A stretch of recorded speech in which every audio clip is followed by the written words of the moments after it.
Namaste. Today's topic is no need to burn the candle at both ends. There is enough flame for all. There once was a king who wished his subjects to be happy. He did not know what to do. He thought that if you gave away too much, there would not be anything left for him and his own happiness. And this idea really depressed him. He felt himself caught on the horns of a dilemma. His duty was to his subjects. He wanted to be a good king, to protect and defend his people, to see that their lives were as good as possible. But his own experience had been with gold. There seemed to be a limited supply of it. If he gave away all his gold to assure his people's benefit, what would he have left? Yet he did not wish to be selfish.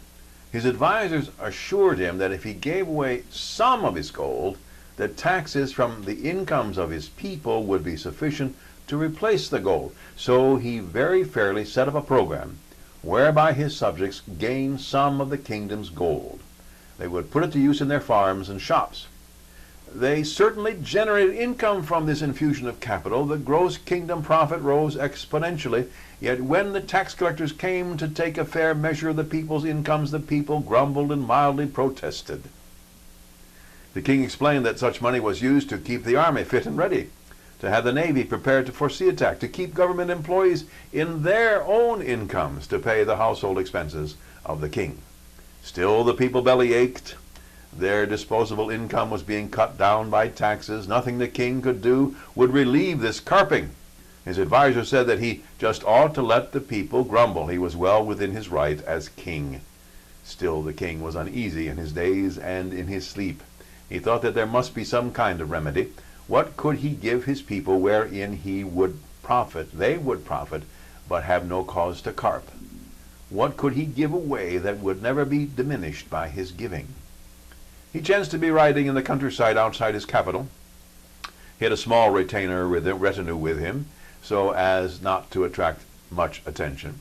His groom led the party to a small but active stream to water the horses. The king heard laughing nearby. He motioned his retainers to stay where they were and be quiet. The king crept forward toward the laughter.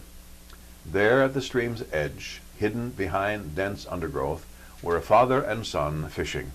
Though it did not appear they were taking the fishing very seriously, they had no fish waiting on the stream bank to take home for supper. What they did have, it was abundantly clear, was a great deal of fun and laughter between them. The son, about age 10, splashed water at his father. He roared with laughter and splashed back. Soon both were soaking wet, and they fell into each other's arms in gales of mirth. Both looked supremely happy. The king had his epiphany. He could give happiness away and never diminish his own, like a candle that is used to light 1,000,000 other candles.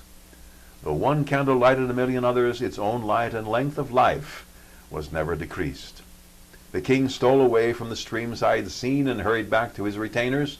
He swung into his saddle with a great grin splitting his face. He raced back to his capital as swiftly as his fine steed could carry him. He set about spreading happiness in all the ways he could think of, in all the ways his people could think of. The kingdom prospered. The people gave up their grumbling, though they still had taxes to pay. No, they did not all live happily ever after. Life is not quite that simple. But they all surely lived happier ever after. Start lighting candles of happiness from your own candle of happiness today. You can never minify your own in that way. Indeed, you will increase the light in the world for all, including yourself. May you and all sentient beings know happiness and the root of happiness. Namaste.